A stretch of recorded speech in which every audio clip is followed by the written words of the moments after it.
It's all good, man. Hey, it's all good, man. It's all good, man. Hey, it's all good. Ladies and gentlemen, this is the Saul Goodman the Better Call Saul podcast. My name is Brian, and with me, as always, is Dave, who wasn't in an accident recently. Dave? Feeling pretty good about it, too. Yeah. I was going to say, though, I almost got into 3 today. 3 accidents? And it made me think of you. Made you think of me? Yeah, because I'm with Brian, who was in an accident recently. Yeah, that dude fucked my shit up. Which is the delay. Spoiler alert. That's why we had a bit of a delay getting this episode. Yeah, dude blew a stop sign, like plowed his little Acura right through my truck. I was going to make a sex joke about that. Yeah. Yeah, he Coming in hot. Yeah. he blew a stop sign. Yeah, I did get to ride an ambulance, though, so that was pretty cool. That's pretty sweet. I've never ridden an ambulance before. I never have. I got into an accident, a similar accident to you, but refused treatment at the scene is what my dumb ass did. Oh, really? And I still have shoulder problems from it. Yeah, no, I totally got to ride an ambulance. It was much like when I got arrested and got stuck in the paddy wagon. Like, Nice. First off, I was like, guys, I walked into the ambulance. Can I like just sit here? But they have to strap you in the gurney. Oh, yeah? Yeah, so I have this hilarious picture of me in my work clothes because it happened on my way to work. Nice. And I have this hilarious picture of me in my work clothes, like strapped to a gurney. And I was like, well, we got, even though, like, so the accident happened 2 blocks away from my house. Uh-huh. And the hospital is like 4 blocks the opposite direction from my house. Well, that's kind of a far walk. Yeah. So I got to ride. But Nice. I did request that they put on the lights and the siren, even though I was very much okay. And they totally did. So that was nice of them. Nice. And then I wasted 2.5 hours at the hospital waiting for x-rays. And I guess I never considered, like, because my wife was like, should I come home? I'm like, nah, like I'm living, like, go to work, stay at work. Don't worry about me. Mm-hmm. and it's funny because after my x-rays and stuff, they're like, okay, you can go home now. And I was just like, oh, cool. Yeah. Cause somebody give me a ride home. Because I don't have a car. Yeah. And they're like, no. And I'm like, well, you brought me here in an ambulance. I'm like, can you just take me? I'm like, I'm right around the corner. And they wouldn't. So I had to Uber. I had to Uber from the hospital. I guess I just never considered that. Jeez. I mean, Irene would be the case. Irene got a ride from the conference room to the conference room or lobby to the conference room. Too bad you didn't have a Howard Hamlin on your side. Yeah, I didn't even get a wheelchair, but I did get wheeled in a gurney. And as I'm waiting there, and then I felt bad, right? Because like I started to get sore and my neck is killing me. And like right now, like even the little joints in my fingers all hurt, Mm-hmm. Because you're left-handed, probably. Probably. But as I was sitting there waiting for the x-ray and I'm sitting there thinking like, God, I just want to go home and start calling the insurance and trying to get this figured out. Mm-hmm. The lady in one of the little waiting rooms that they have is like screaming bloody murder that somebody needs to help her. Oh, jeez. And here I am just like, well, go hit my truck, and this lady sounds like she's dying. Right. So I was that lady once. You were? I was when I got hit in the head with a horseshoe, my brother tried to kill me, as we joke. Okay. My brother accidentally hit me in the head with a horseshoe. And have you never heard this story? You don't have horses. The game horseshoes. Because back in my day, we played horseshoes with metal horseshoes. So my brother was like 11 and I was 7. And he's learning how to throw horseshoes, and one throw gets errant and hits me in the back of the head. I wasn't even standing by the target. That's what the worst part. It was like 90 degrees in the wrong. It was like when I can't remember who threw out the opening pitch and it went in the dugout. Yeah, like that's the direction this horseshoe went. It nails. And we've said before, we grew up in a small town. Right. Coincidentally, the town doctor left early that day, so it's a half an hour ride to the nearest hospital. Right. Didn't get the pleasure of an ambulance. No. Had to ride in the car with my dad hauling ass and my mom crying while holding a handkerchief to my head. I was going to say, were you bleeding? Profusely. I got stitches and a scar in the back of my head from that. And my dad always says that they went to the emergency room and You know, they're processing everything, Uh-huh. and then some guy just stands up and is like, "Is anybody gonna help this kid? He's bleeding to death in the lobby." And my parents were calm because this, head wounds bleed a lot. Right. That's the nature of a head wound. But yeah. I never heard that before. I was the one that everybody was like, "Oh my God, somebody help!" It's like, stop helping the guy that like twisted his ankle and help the kid who's bleeding out of his head. Yeah. So long story short, I don't have a truck. It took me 2 days to get a rental car. That's a big truck you had too. That was a Good-sized vehicle. dude hit me at like 40 miles per hour. Like, wow. I ended up facing, like, it spun the truck around, Mm-hmm. and I ended up facing back towards my house. And from what you sent me a picture, and from where he hit you, it wasn't like the end of the truck that was easy to spin it around. It was like towards the middle. Like, it hit me like dead center. Yeah. You know, because I have a Ford F-250. Like super, it's a with big a lift ass. kit. It's a big. Dropped in Ford with a lift kit. Sorry. Like, let me rephrase it. Had a Ford F-250. You know what the worst part about it is? What's that? I made 2 payments on that truck. Oh, jeez. I bought it with 0 miles. I think you say you just so paid it's it off. all me. No, but I made 2 payments. Worth every penny because you survived the accident. You're doing yeah, okay. Right. How about that adrenaline rush though? Because I was in a similar accident, and I refused treatment because the adrenaline was pumping so good. I didn't feel anything. Yeah. And it was days later when the pain set in. Yeah, I remember hitting the door.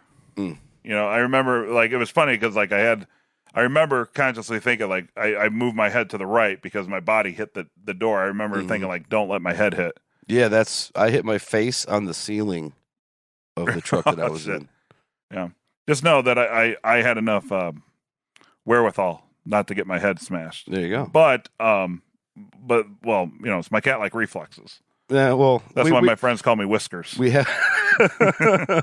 often talked about your mindfulness in stressful situations. That's why you're good at grappling sports. Yeah, and then I got out. I know this is Better Call Saul, but then I got out, and my first reaction, you know, like, and my foot was stuck underneath the brake pedal, and so I like twist my knee and almost fall off the truck. Oh, geez! And then I see the guy that hit me. His car is now in a tree, and so I get out to help the guy. And he like gets out of the car and is like walking towards me like a zombie. I'm like, "Are you okay?" And he's like, "Huh?" And I'm like, "Are you okay?" I'm like, "Sit the fuck down, dude. Like, don't." But like, he kept like trying to close the distance on me, so I'm like backpedaling, and I had to threaten him. I gonna attack you for it, like you. I think it was like the way he was walking towards me is like how a baby walks towards you when they first figure out how to walk. You know, yeah, probably concussed. Yeah, and I was like screaming and cussing. I'm like, "Are you fucking okay?" And he goes, "Yeah." I'm just like, "If you want to stay that way, stay the fuck away from me for at least the next 5 minutes." Yeah, right. And then he, oh, jeez. And then it was really weird because then he borrowed my phone to call his wife. So it was really weird. So 9 out of 10 would get T-boned again. Yeah. So my other takeaway from the accident was, I'm kind of pissed off that when I knocked the fire hydrant off the thing, that water wasn't shooting everywhere. I was so disappointed. I thought that's how it happens. Because I even asked the police officer, I'm like, "Well, okay." I'm like, "Can I keep the fire hydrant?" And they're like, "No." And I'm like, "All right." I'm like, "How come it's not shooting water everywhere like in the movies?" I'm like, I'm really kind of disappointed about that. There's a valve. There is a valve, yeah. They explained that all to me. But anyway, 11 minutes in. Yeah, there we go. Okay, so here we go. Better Call Saul, episode 607, titled what, Dave? Plan and execution. Plan and execution. Yeah, and I almost texted you before I started watching the episode. I was going to tell you how smart I am. I was going to be like, okay, I'm starting to watch the episode. I just saw the episode title. Somebody's going to die. I think it might be Howard. Could be Kim. Oh. That was what I was going to say. Oh, you had just because the double meaning of execution. What is that, premonition? Something like that. Just reading in too deep into like every time anything with like mind, brain, shoot. Like I was like, oh, look, they're putting it all in the script. Yeah. Looking too deep into things. All right. Well, we opened the teaser. That's what they call it. The teaser. Oh, that's the teaser? That's what they officially call it in Better Call Saul. Okay. World. Like that open before the credits. The pre-credits, they call it the teaser. Okay. So we open up at a truck stop, and Lalo is taking a shower. Edgar Friendly is going to get some supplies. What? Edgar Friendly. Who's that? He's Dennis Leary's character in Demolition Man. He leads the people in the underground. He's the leader of the underground people. I didn't know that. So my thing that I'm going to do, I was thinking about debating whether or not to explain it. So all of you that I'm telling us what jokes to make this episode, go fuck yourselves. I'm not going to do that. And I made up my own subterranean references to make throughout the episode. Nice. Okay. And one of them's Edgar Friendly. Okay. Gotcha. Okay. So, a lot of people apparently also don't realize that you can go buy a shower at a truck stop. Yeah, you just go and tell them I want a shower. Yeah, Dave and I used to work at a truck stop and have seen many gross fucking showers. Many. Yeah, so some of them used to be so gross since we worked the afternoon and sometimes the overnight shift that they would only have like one key on a pipe back then. Now they're all automated, but it would be like a key on a pipe. And sometimes I would open a shower and they'd be so disgusting. There'd be like porno mags everywhere and like hair and Vaseline all over. Like they'd be so wrecked that I just used to take the key with the pipe and throw it into the shower and pull the door shut so it'd lock so the general manager in the morning could open it up. I never did that. I didn't do that job as much as you because that was a fuel desk job and I worked the store desk mostly. Right. So a couple of times I had to go wipe down the loads. But yeah. I was a janitor at a truck stop, man. Yeah. I've seen some things. I was a substitute janitor. I didn't see quite as many things. Still not fun. Yeah. So anyway, long story short, he's basically what he's setting up is his surveillance. Right. And he's cleaning up from his surveillance of the night before or whatever. Yeah, Laundry Brillante. Yes. Which we are debating because we always thought that the laundromat was a little more secluded in Breaking Bad. Yeah, it was like in some industrial district way outside of town. So maybe it is. But then you looked up a picture and it looked like a different place. So I was like, well, maybe in Breaking Bad they just used camera angles or in previously in Better Call Saul, camera angles that was like the backside lot. Yeah. And you couldn't see it. It could be all perspective. Yeah. Because they're really good about continuity. Yeah. Attention to detail is really... Yeah, but that was one of my first thoughts, too. I'm like, I thought the laundromat was way the fuck out of the middle of nowhere. Yeah. And my two takeaways from this scene is that Lalo wakes up just before his alarm goes off, which is something that I do almost every time. And I changed my alarm time. I don't have a set wake-up time. Yeah. And I generally wake up about a minute or two before my alarm goes off. Gotcha. And also, this is apparently how Pennywise got started. You're right. Because it's the opening scene from It. Yes. When they zoom out and the eyes are in the sewer. Yeah. So a reference? Yes. Okay. Nice. If you've seen the movie It. Which I kind of have not. There's two glowing eyes in a sewer drain like that, and then he's talking to a kid, then he pulls the kid into the sewer. Spoiler alert, it's the first scene of a movie that came out 7 years ago. Or like 30 years prior to that, right? I don't know if it's the same scene in the original It. Oh, gotcha. Okay. Yeah. So that's it. Yeah. We got to see Lalo's super hot cum gutters. and then what they call the small of the back, like in a really crass way. Isn't that like a term for that? Oh, I guess. Yeah. Oh, I didn't even notice that. Yeah. I think I was writing notes down. I mean, I could have used a little bit more Lalo ass. I didn't even notice that they showed like his ass or anything like that. They just kind of showed like the small of his back. They didn't really because they didn't go full crack. Like, okay, good. You can't go full crack. Right. It's full meth in this show. Right. See what I did there? Nice. Yeah, that was clever. I get it because drugs. Right. Oh, it's like a drug thing. Yeah, it's a drug thing. Oh, gotcha. Okay. Exactly. And the opening was the foot massager. Foot massager. Anything different there, Dave? Yeah, it's a different foot massager this time. I think it's a different color. Oh, must be a newer model. That's right. Newer model foot massager. If we weren't so off the rails already, I would tell you some other stuff. But You would what? I was listening to Distracted Nerd on the way up here. And No, gotcha. he had this whole thing about how Stanley Kubrick's reputation for attention to detail is so pervasive that when he doesn't pay attention to detail, they just say he did it on purpose. Oh, yeah. It's a good alibi. It is. It's good. Like, oh, yeah, no. And he's like, I did it to disorient you. That's Right, why yeah. I did it, you know. All right, so we open at the Walmart. Old Lenny collecting carts. Primart Plus. Primart Plus. Shop Primart. Yep. Plus. This must be post-COVID. Yes. Well, then it'd be Primart Plus Max. Right. Denny's, Applebee's, Max Plus. I do like that Lenny is, he's kind of gotten this big break, so he's like preparing for. I forget what the name of the play is. Death of the Salesman? Is that what it was? I don't know. No. Maybe Speed the Plow? I don't know. Are those Wait, the lines he's reading are actually from a play? Mm-hmm. Yeah. Oh, I didn't know that. Yeah. I bet if only we had some sort of interconnected World Wide Web. Yeah, to look it up, or maybe Yeah. we have like people that like to tell us how to do our jokes and give. You're so shitty about that. I'm really not offended by it at all. I actually really appreciate it. But if anybody wants to smash the like button and subscribe and ring the bell for notifications and tell us what play. Yeah. But Jimmy pulls up, says got to do a reshoot. Old Lenny is hesitant. He doesn't want to lose his job. Well, yeah, he's got a good thing going. Yeah. You can't give up your backup plan. Right. Saul tells him to carpy those DMs, homie. That's right. Seize the pants. Carpy those DMs. Seize the carp. Seize the carp. That's right. And then he gets in the car. End scene. That's right. Although I do like that the carts that he collected rolls into a car in the parking lot after they leave. I didn't notice that. Yeah. Oh. After Saul takes off, you see his row of carts like just kind of glide into a car in the parking lot. Interesting. Mhm. I did note that. Much like how a guy glided his car through my truck. Have we mentioned that? We might have briefly touched on it. Yeah, briefly touched on it. Okay. What was it called? The teaser of the episode. Of our, Yeah, our yeah, teaser. yeah. I don't know if I mentioned that yet, but It's all good, man. I did make a note that his first line is afraid of death. I'm not afraid of death, and I was like, oh, foreshadowing. Mhm, yeah, hiding it in plain sight. That's right. That's what they do in this show. Mm-hmm. Then we cut to the smarmy camera guy, who I'm sure has a name, but I don't know what it is right now. Yeah, it's probably something dickhead, something. Lording his superiority over the peons. Yeah. And like I saw that and I thought of you.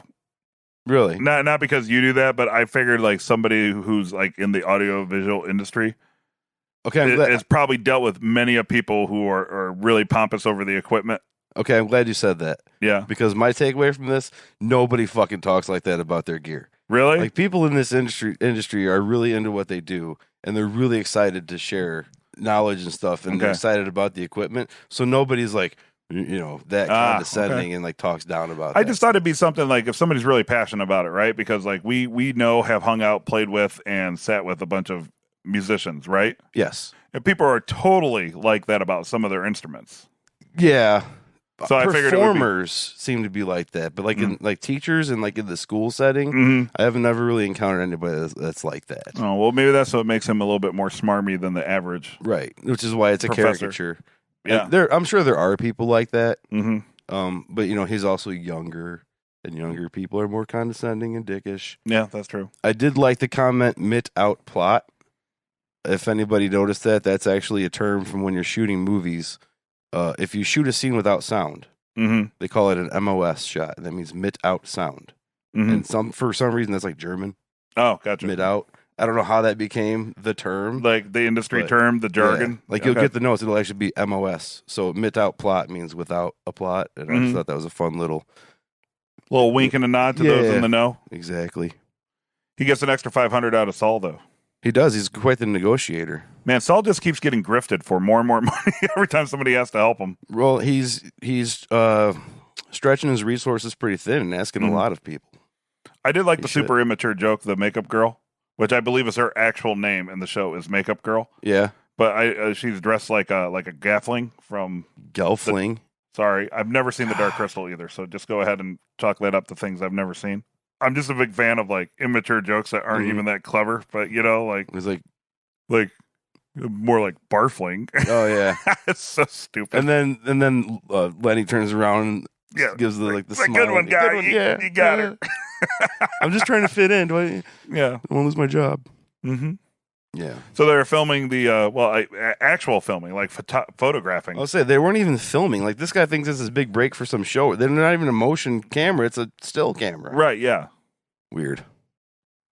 Yeah, and it couldn't be more obvious, like holding the the fucking envelope. I did like how he had trouble.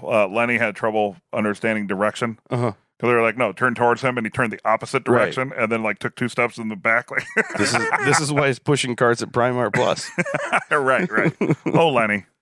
Oh, Lenny. I hope he catches his big break. Yeah, well, his the right parts just got to find him. That's right. Yeah, Exactly. and then Lenny will win the hearts and minds of the American cinematic audience there you go. for sure. There you go. And I did notice, I did have to point out the fake long shot, Mm-hmm.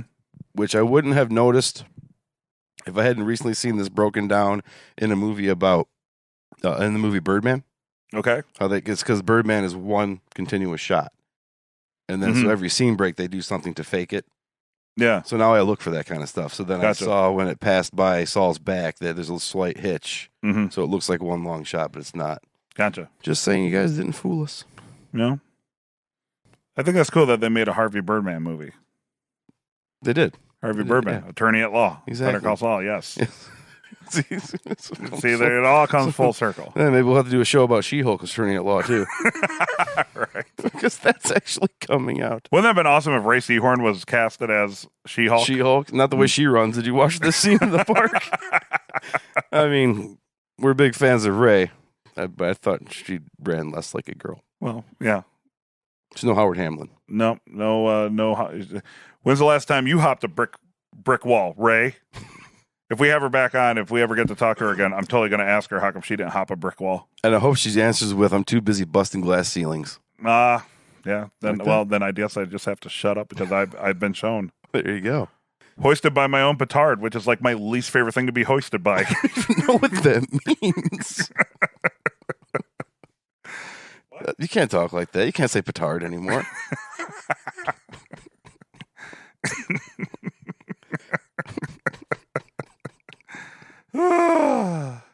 In the dark room, they develop in the pictures. I actually got to be in a dark room once. You young people might not know this, but that's actually how they used to develop pictures. It still is. There's still Yeah, film. I guess that's true. As my grandma says, film. Film. There's still film out there. Okay.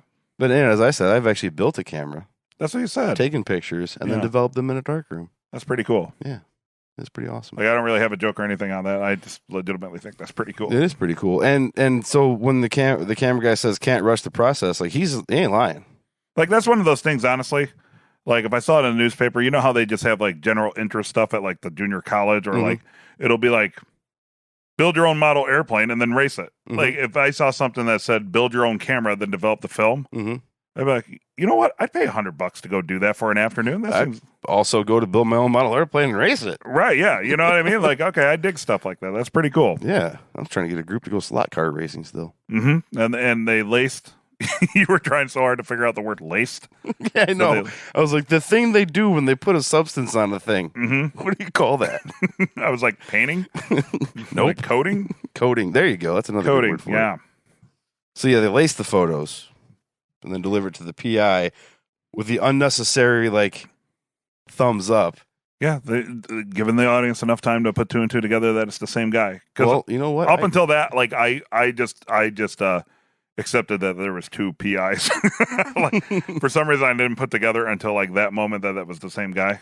Oh no, I didn't put together till after that moment. I didn't put it together until he was giving the pictures to Howard. Yeah, That's when I put it together because, don't always pay close attention. But I did notice the super awkward thumbs up. yeah, that seemed a little out of place for sure. Yeah, they do that. Yeah. All right. Well, we're back at HHM. With the intern.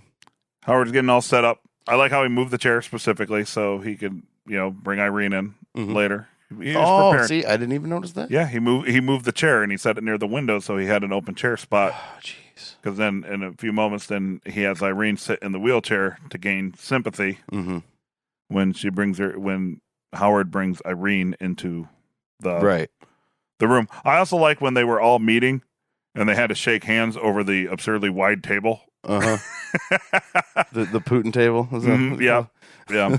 called? You ever see Putin's table? Yeah, it's like super long, so It's- people yeah. stay away from him and shit.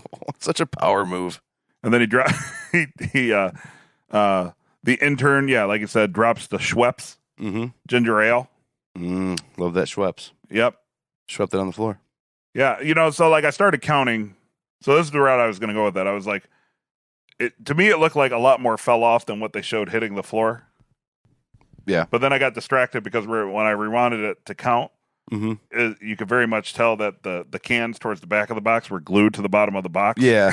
It's because they didn't even like clang or move. And even though it's like only on screen for half a second, Like my eyes instantly went to that. It's like I did kind like of why glance did at those it. other ones even just like tip over into the Right. box, you know? But no, they were all like rigid as fuck except for like the probably 6, 7, 8 that fell over. Well, I guess old what was his name?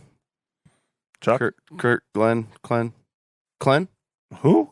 The intern. Oh, Carrie. Carrie. About as good of an actor as he is an intern. Oh man, harsh. Come on. I'm sorry. guy. I'm sorry. I'm gonna tell him you said that. No, I'm gonna cut this out of the episode. Okay, fair enough. So So I what guess they need to do is so I right gu- there. You got to say, like just pick it up at. I have a different joke. Ready? Okay.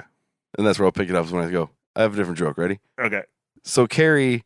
No, you got to put it in there. Like, I'm gonna cut that out of the episode. I have a different joke. All right, I'll cut that out. But here's a different. Or you got to joke. put a beep in front of it so it doesn't sound like an awkward cut. Just like beep. Okay. But like I'm gonna cut that out of the. All right, I'll cut that out. But here's a different joke. All right. That he says, I hope someone says greatest legal mind about Mhm. me, but he doesn't even know that the guy Right, who's yeah. on the building is the guy in the picture. Right. Like when I've been to professional internships, I kind of knew who the bosses were. Right. I Right. kind of knew the history of the place I was going to, hmm Right. and I didn't even get kept on after my internship. But apparently that does work. hmm Like Oh, the spinning of the can. Yeah. That's slow. I mean, are you really creating any centrifugal force at that speed, or is that just a movie thing where the concept is real? I don't think he was given that as the actual explanation. It's because it was kind of like an admission that he didn't know how it worked because he was like, I don't know, something. Because like the way I took it, and this obviously isn't verbatim, but I took it as if he might as well have just been like, I don't know, centrifugal force or something. You know, Well, I like get that, but I'm saying when he actually spun it, can you really spin it that slow? I would have figured you'd have to spin it faster. Supposedly. So you just kind not of supposedly, supposedly, yes. supposedly. Did you learn that at the library? Yes. Okay. When I was drinking my milk Develop your filament. with my filament. Do a whole podcast about all the words my grandmother says wrong. Mm-hmm. Yeah. Irene was bragging about her chunky leaks. Oh, chunky leaks. Oh yeah. Oh man, would you say that was your new rap name? Mm-hmm. Then I said something about Irene got more. I was trying leaks. to work like a Depends diaper joke in there too. Oh, with the chunky leaks. leaks. You just got chunky leaks. Because it's like I was going. elderly people. I was going political and saying she got more leaks than the Supreme Court. But Oh man, timely shit. that's right. timely. Mm. All right, so then the meeting starts. Go ahead. I had to say that Hamlin explains mediation like Irene's 5, but then she starts acting like a 5. There's so many people. This is so amazing. This is Yeah, he kind of started mansplaining to her. That's right. And ladies, mansplaining is when a guy like unnecessarily explains a simple concept. Just so you know.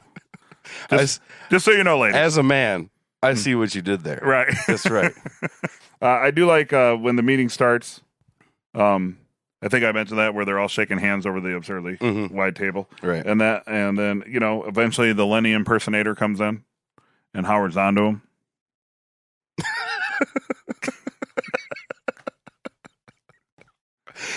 For some reason, I'm thinking Lenny from The Simpsons Oh, because we talk about The Simpsons a lot. yeah. So then I'm like Lenny impersonator, but yeah, now I see what you did. there. Right, Lenny from the impersonating the actor. That's Primary Plus. See, impersonating, it's a yes. joke. You have to call back. Yeah. Exactly. Yeah.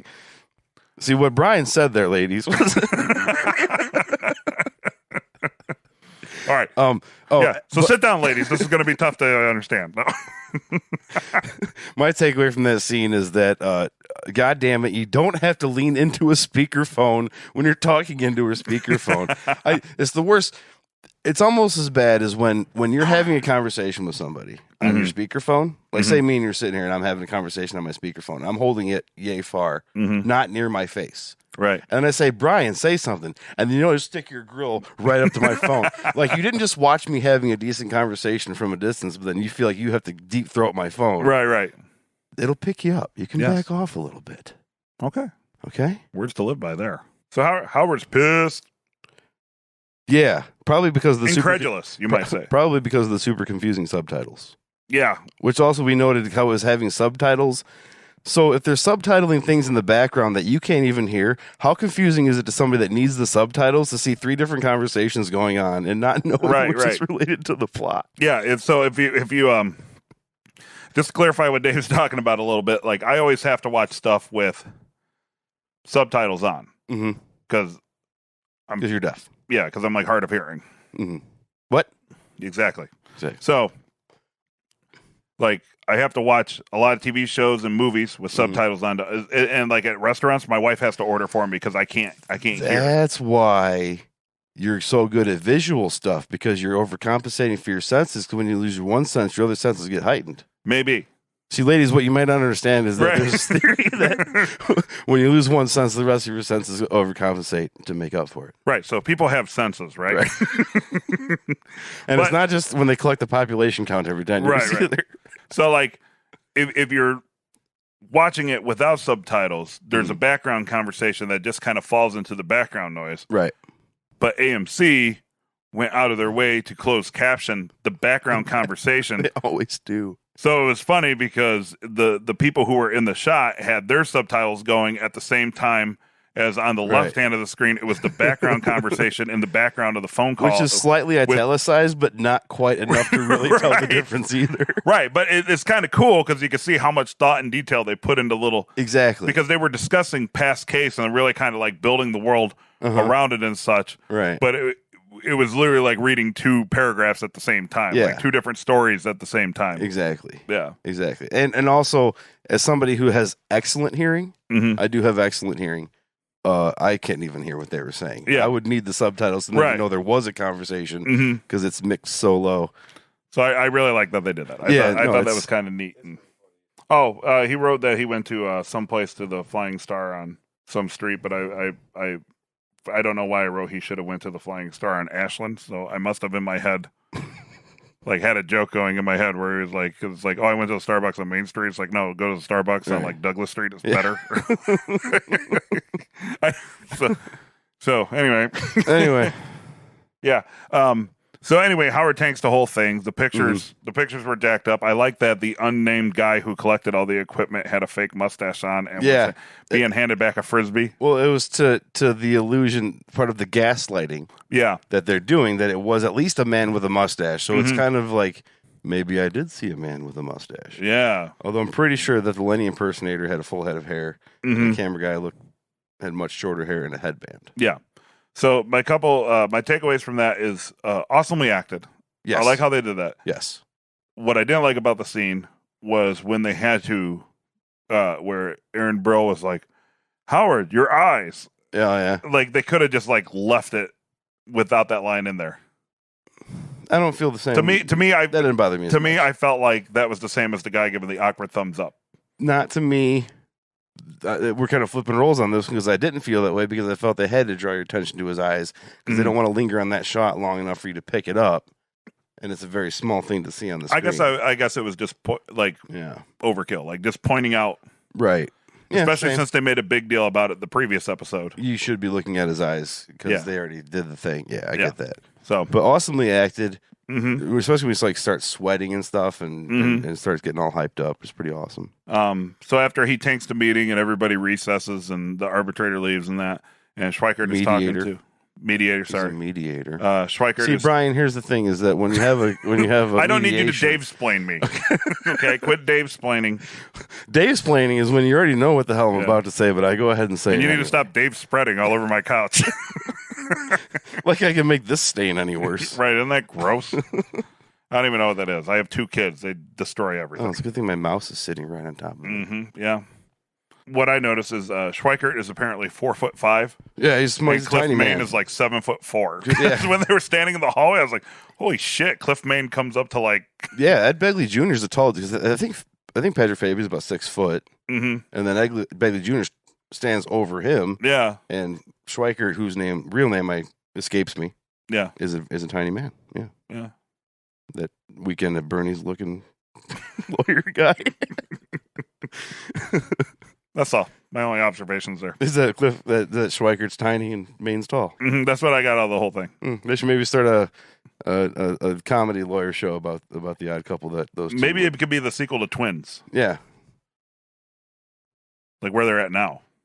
Yeah. Right? Because that was like a tall guy and a short guy. I was trying to think of a clever name for it. How like twins, but lawyers, partners. Ooh. Boom. Good one. Steak dinner, boom. Yeah. Steak, dinner, boom. Smash cut to the making of the Blair Witch Project. Yeah. Exactly. It's almost verbatim what I wrote. Although I before it even got to the end of the episode, I did put a star and say that Jim and Kim were making out at the destruction. Oh, yeah. Which lends itself to the final scene by a long shot.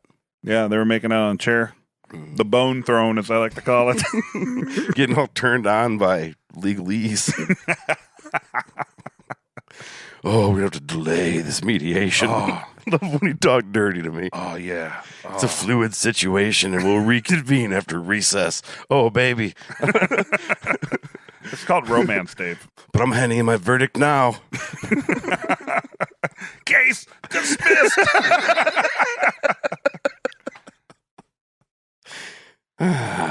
The better. And then as they're Better Call Saul podcast. they're cuddling, the guy would be like, "Oh, I think it's time for a recess." Yeah. It's just like, but wait, we have to get the Court of Appeals first. It's time for a retrial. This hung jury's been sequestered too long.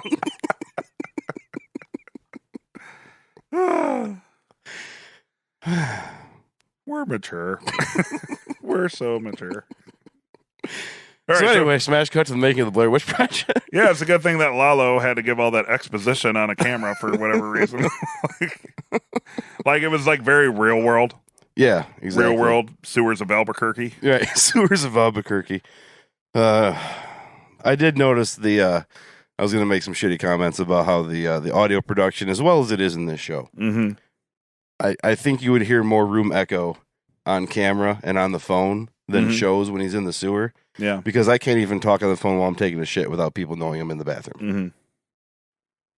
I thought that would be funnier. Because the room echoes. We'll have to workshop that one. So anyway, here's a better joke. You know what I know? You know what I'm pretty sure? What? And I'm not sure, but I'm pretty sure. Yeah. I think that they used the tanker set for the sewer set. Huh. I feel like they did. Think so? Yeah, and I feel like I don't think that was the real sewer, but I feel like something about like the manhole like on the top when they were running through looked like when they did like a long shot down the tanker. Really? Yeah. And then I also noticed because they cut to like 3 different angles where it looked like he was going down the hallway, but really I think it was just the same thing that they just turned the camera to the other end. Interesting. Like, so he used like the same set piece like 3 different times to make it look like he was running through the sewer. Maybe they did. Also, he's really fantastic at navigating underground with no like equipment or compass or anything, knowing where exactly that storm drain was, like walking in the sewer. They follow the streets, don't they? I don't think they do. Well, I don't know. You know a lot more about manholes than I do. Oh, yeah. I'm an expert. I am an expert. I'm just saying I'm pretty sure. Yeah. Well, so suspension of disbelief, I guess. Yeah, no, I'm not complaining. I'm just saying I think it's neat. Just like how the phones and cameras in this universe don't pick up room echo. Yeah. Just saying. That's true. Yeah. Workshopping. Workshopping it. We're workshopping. We'll get there eventually. Yeah. I right? Like, is it me or did that seem out? I don't know. Maybe I'm being a bitch, but like I feel like that was kind of on a place. Like, Well, the exposition? like why the camcorder? I mean, I know he needs proof. Oh, because he's going to die later and somebody's going to have to find this lost tape. Oh, okay. I like it. That just sprung into my head, but that's the only thing that makes sense right now. Right, because you can't, what is it? Something gun? You can't introduce something without it coming into play later? Chekhov's gun. Yeah. Chekhov's gun. Okay. So maybe that is it. Yeah. I don't know. Interesting. Maybe it says it on the Insider Podcast. I haven't listened to it yet because I always try to listen to the Insider Podcast after we record our podcast. I've never listened to the Insider Podcast. Oh, Maybe yeah. I should. I always listen to it after we record ours. Ah. And sometimes I'm like, wow, me and Dave were actually correct on that one. And then other times I'm like, oh, fuck, we were way the fuck off. I should listen. I don't know why I've never listened to the Insider Podcast. Yeah. Maybe I should. Yeah. I mean, it's pretty good. They have. Oh, I'm sure it's great. I mean, it's the insiders. Right. It's like, I mean, we're like the outsider. Maybe like whoever, like whatever Outsider star was in podcast. that episode and stuff like that, Yeah. I mean, it gives really good insight, but I'm going to have to listen to it. And So, see. long story short, listen to our episode first, then listen to the Insider Podcast. Yeah, so we even can though- look even worse than we do typically. Even that's why we do it first. Right. Or that's why you got to listen to ours first. Mm-hmm. And then, yes. So, yeah, anyway, the exposition, whatever. he calls Hector to talk to him, and then it took me on the second call to figure out that noise was the phone was tapped. That had to be pointed out to me by the person I originally watched the episode with. Really? Because yes, but I mean, like, again, kudos how they tapped the phone of the nursing home, right? Because then he calls back and gives them like a false plan, right? Or as the hot button of the hot phrase of the day, misinformation, if you will. That's right. He Joe Rogan's him. Ah, yes, as you were. Yes. But yeah, I didn't notice. I noticed the phone clicking was pointed out to me. I watched this episode originally with Bill, and who we've mentioned before, who's never been on our show, but maybe. Right. But because I didn't notice Howard doing the finger thing after he touched the photos. I wanted to mention that too. Oh yeah. It took me like the second or third watch to realize that he did notice something on his hands. Right. Which is how he puts it all together. Because we glossed over the whole fact that this whole way he knows he's being gaslit. But yeah, so then Bill was like, "Oh, I heard that click. It must have tapped the phone." And I was like, "Oh, yeah, interesting. I didn't even notice." It took me a second time watching it before I picked up on that, and then it took me like, I believe the second time also when he sees the cockroach, that he's like, "Oh." That was my Saul. Third watch of that, and I didn't notice it. Yeah, because he saw the cockroach, and that's when he's like, "Oh, Saul." Oh, so you're saying the cockroach is what triggered him to? Oh, right. When he called back and told him that Plan A. And insinuated that it was taking out Gus. That's why the security team, the B team, went in, and then Mike and his cronies got in the black van, like the Secret Service or some shit, and we're headed to Gus's house, right? And because then they explain when they're in the basketball, when court, when they're in the court, get it, lawyers, court, so like a law show,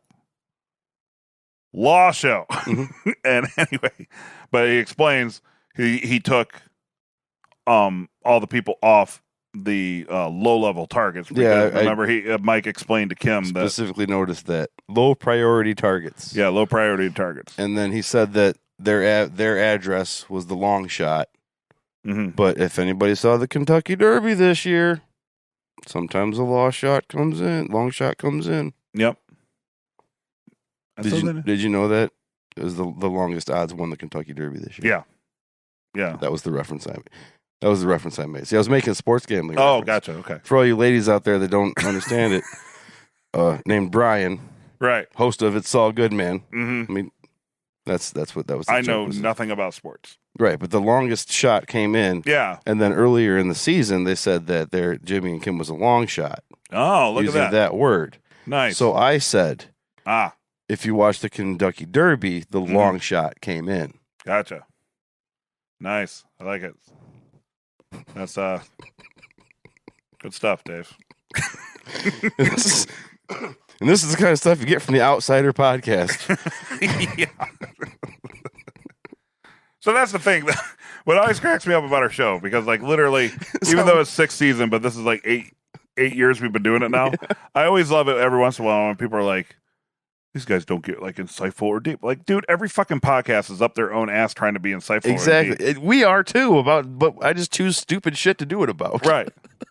Like, because in all honesty, I'm more, I do get more interested in the minutia and weird things of the episode, right? Than I would ever give a fuck about like somebody's third cousin who made a one scene appearance in episode 403 of Breaking Bad when they were at like 7-Eleven getting a Slurpee. Besides, if we get everything right, then there's no reason for people to tweet us about how we got shit wrong. Right, exactly. Like, because not only that, like everybody knows the major fucking plot points because they're on the show, except for us. This show is half me being an idiot and half wanting you to explain shit to me that I missed. So smash the like button. Yeah. Subscribe below. Ring that bell. Leave your answer in the comments, and I'm pointing down like every video podcast does. Leave your answer below here in the comments. And we got to have some sort of stupid like thumbnail picture of us. It'll be like with a shocked face. Yeah, but it's got to say something, like the dark truth about Better Call Saul 607, and then have an arrow pointing to nothing. Yeah. And then like we got to sit there and look like somebody like just branded our asshole. When did that become a thing? Where the thumbnail is like somebody with the shocked face? I don't know.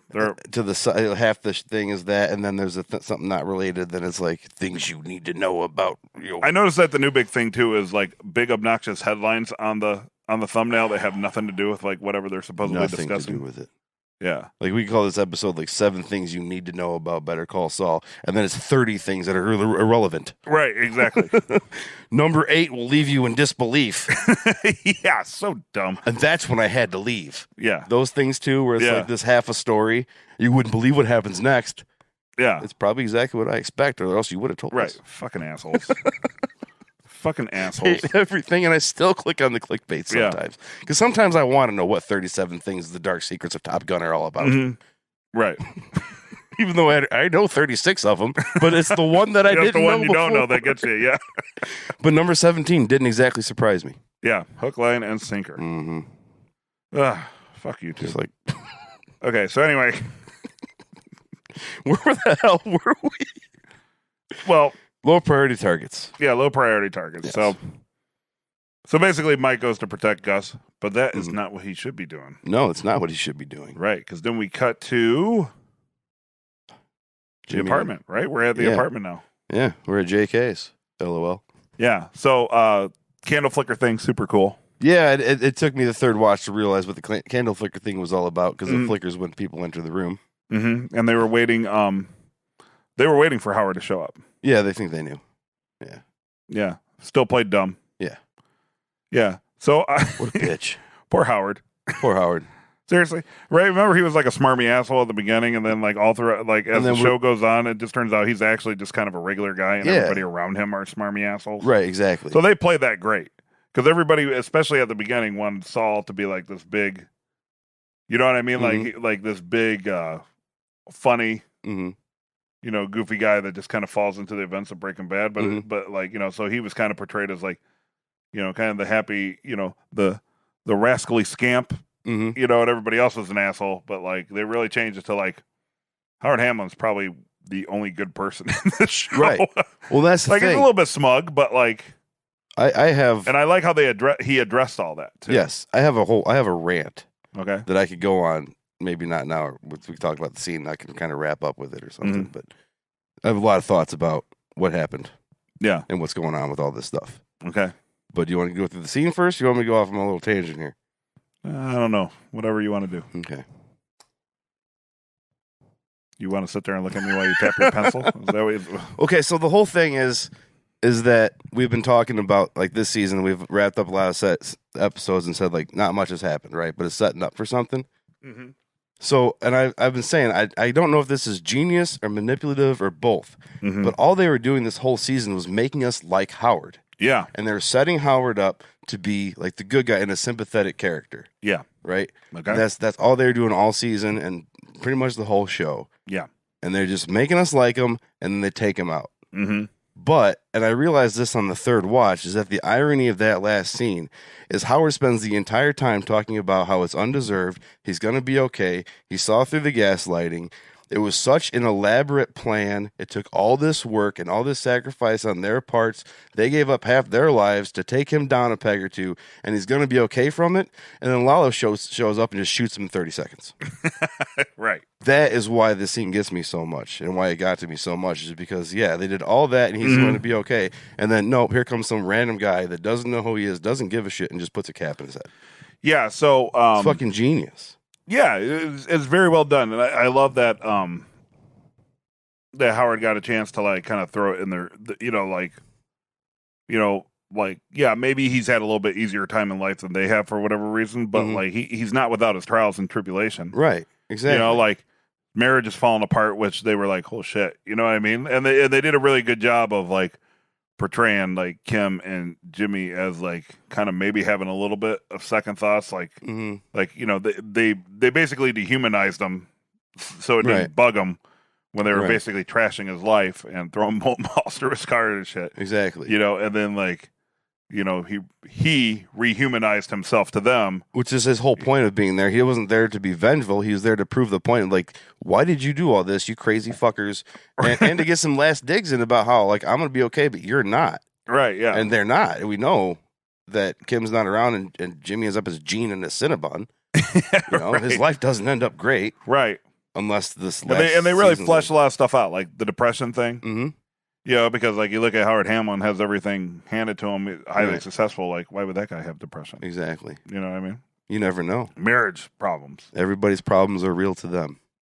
Right. So you never judge yourself by other. Dave's soapbox moment. Never judge yourself by comparing yourself to other people, because everybody's problems are real to them. Exactly, Dave. That's very astute. That's what I always tell people at work, because, like, you know, by nature of my job, I deal with some very difficult people. Mm-hmm. You know, and I always tell people, I go, look, like, obviously, that person is way out of line and being a complete asshole. I'm like, but at the same point, like, I always use the phrase, I'm always, you know, maybe life just didn't go for them the way that they thought it was going to go. Right. You know, and some people harbor, like me, I'm usually pretty good at, like, stuff rolling off my back, but I understand not a lot of people can do that. You know what I mean? Exactly. You know, that's why people get mad about, like, being disrespected. Personally, I don't give a fuck if somebody respects me, because I could just, like, you know, somebody could come here and say the worst stuff to me, and I just be like, ha, cool, and then I just because going on my day. But other people, they would just harbor it, and it would just, like. Well, that's one thing that you and I have in common is respect goes both ways. Yeah. So I'll feel bad if you disrespect me because I respect you. Yeah. If you respect the person, then that's mutual. But if you don't respect me, then, like, okay. Yeah, like what is my, like, you're gonna think about me all day. I'm just gonna go, like, play video games or, or make sexist jokes on my podcast. Ladies, sexism is when, like, somebody feels that their gender is superior to the other. That's right. Yeah. That's right. But yeah. So anyway, very well done. Amazingly well done, I guess. I feel manipulated, man, because I felt things. Yeah, I really felt things in that scene. So I knew Hamlin was going to die the minute he entered the door. Look, because I always do this thing too. It's like, even if it's something I want to go to, you know, like, say I go to a concert, like, I love They Might Be Giants, and I'll go to a They Might Be Giants concert, and as soon as They Might Be Giants starts the first note of the first song, I'm already like, oh man, this is probably like an hour set, like, so we got like 59 minutes to go. You know what I mean? Like, even if I'm, like, super excited for something, I'm like, all right. I'll do it when I play video games. Like, I'll be like, you know, because video games nowadays could take upwards of, like, say, like 20 hours or something like that. Yes. And I'll be like, God damn, I got to be, like, really close to the end of this video game. You know, and then I'll look it up, not to figure out how to beat the level, but I'll be like, how much time is left? Right, so I'm at this boss. How many more bosses to the end of the game? Like, oh, okay, like one mini boss and one boss. Okay, cool, I'm there. You know what I mean? Right. And so, like, I was doing the same. I do the same thing when I watch the episodes. I don't know if you noticed, but I always move the mouse. And it's because I'm looking at the fucking time. That's how I knew that it took 3 minutes and 33 seconds for that one scene, because I'm always looking at the time. Right. And even though I'm totally enthralled and bought into it, which is 6 minutes and 67 seconds when you account for inflation. But if you will, yeah, a sign of our times. But, you know, the Ukraine war did all that. But like, doing the same here, like, I'm looking at it, there's only like 4 minutes left in the episode or something like that, and Hamlin walks in. I was like, oh, he dies. So yeah, but I didn't know how. I thought. So in my head, my bets were like, because they kept showing, you know, they always show Ray hanging over the balcony, or like looking out on the balcony. Yeah. Which, now that I think about it, like, remember, she was like looking off the car thing in one episode. She was like looking off the elevated parking deck. Yeah. Like, I suspect that she has Call to the Void, and that might be how she meets her demise, is she answers the call to the void. So, ladies, the call of the void. Right. It's the call of the void, for one. Call of the void. And it's it's that feeling you get when you're driving and you're like, what happens if I yank the wheel to the left? Or if you're walking along a canyon, you're like, what happens if I just jump into the canyon? They call that the call of the void. Yeah. I think we've actually explained this in other episodes. Yeah. But I don't know. I feel like this is how it's going to go. But I thought it'd be, he's going to die, but it's going to be some sort of accident. And what emboldened me on that, I thought, like, him and Jimmy were going to have, like, round 2. And he was accidentally going to Because he did say, what if Max Schmeling comes in here swinging? Right. And then not only that, if you notice, when Howard goes and he pours the drinks and they decline, when he's, like, kind of pressing them, like, you know, what the fuck is your deal? When he walks past Saul, Saul kind of bows up at him and, like, sticks his chin out like he's standing his ground, but, like, Howard just walks right by him, not even taking him serious. So I thought it was going to devolve into something like like they get into, like, a fight and, like, Howard accidentally gets killed somehow, hits his head on the table or something, or yeah. And then obviously that did not happen. No, that did not happen. And I thought, because like I said, I knew somebody was going to get killed. I fight that instinct to check the time. I constantly, because I don't want to know if it's the last scene. Yeah, I don't want to know if it's coming to an end. So, and I have the urge to do it, and I'll stop myself. So then when I saw It wasn't even the candle. I missed that the first round, but it was the shadow over the shoulder. Mhm. I knew that was Lalo. And then I was like, oh shit, it's Howard or Kim. Yeah. I don't know if it's Howard or Kim. And then I'm like, okay, when he pulls the gun out, for one, I'm going, okay, it's going to be Howard. And I'm like, go, run, go, Howard, get the fuck out. I'm doing the thing, yelling at the screen. Yeah. Get the fuck out of there. Then I'm like, well, grab the gun. Do something. See, that's how I thought. Then when it came to that point, I thought that's how it was going to go down. Was like he tries to grab the gun. Yeah. No, because he seems like the kind of character that would have went for that. Yeah, seems like it. But instead, he's he was drunk, and he's in. To go with what's convenient for the plot is that he's drunk and he's shocked and he doesn't understand the situation. Right. He doesn't know this guy is a ruthless. Yeah. He doesn't know nobody. Right. Nobody. That's the name of the Bob Odenkirk movie. Oh, that's also. Wonder if they did that on purpose. That's also how Lalo introduced himself when he walked into the apartment. I'm nobody. Then Bob Odenkirk should have been like, motherfucker, I'm nobody. Did you see the movie? Yeah, bitch. Which we didn't. I didn't watch it. Maybe we should review that movie too. Mm-hmm. Well, you still got to write a song. I have many songs to write. Mm-hmm. We have to review Rescue Rangers. Yeah. I did watch Rescue Rangers, by the way. I will have to watch it soon then so we can do that. I was pleasantly surprised. You're going to make me lie to my girlfriend because I said this was our last podcast for a while, but I think we're going to have to do some more episodes. Yeah. I got to write the song, and then we should try and get Tony Dalton, Patrick Fabian, and whoever else we can on to talk with us. Yeah, we'll do our best. Yeah. But, Howard gets capped. Not the way I saw it going. No, not at all. But goddamn it, Lalo, I hate you. I fucking hate you. Great way to end it, though. Great way to. Yeah, that was a solid. It's basically a season break. It's 2 months. Mm-hmm. Mid-July, I think the next half's coming out. It's basically another season. So yeah, that was a great way to be like, hey, you might want to watch the rest of the episodes. Yeah. Buttholes. All right, so. I guess there really isn't much more to say, right? Great episode. Great episode. One of my friends sent me something today, though. Interview with Tony Dalton, right? Mm-hmm. And it talks about him. Was it fun for him to play a somewhat romantic, flirty scene with Marguerite? And then he says something about Margareta. Sorry, Margareta. Mm-hmm. And then he says it was fun, and for him it was a little weird.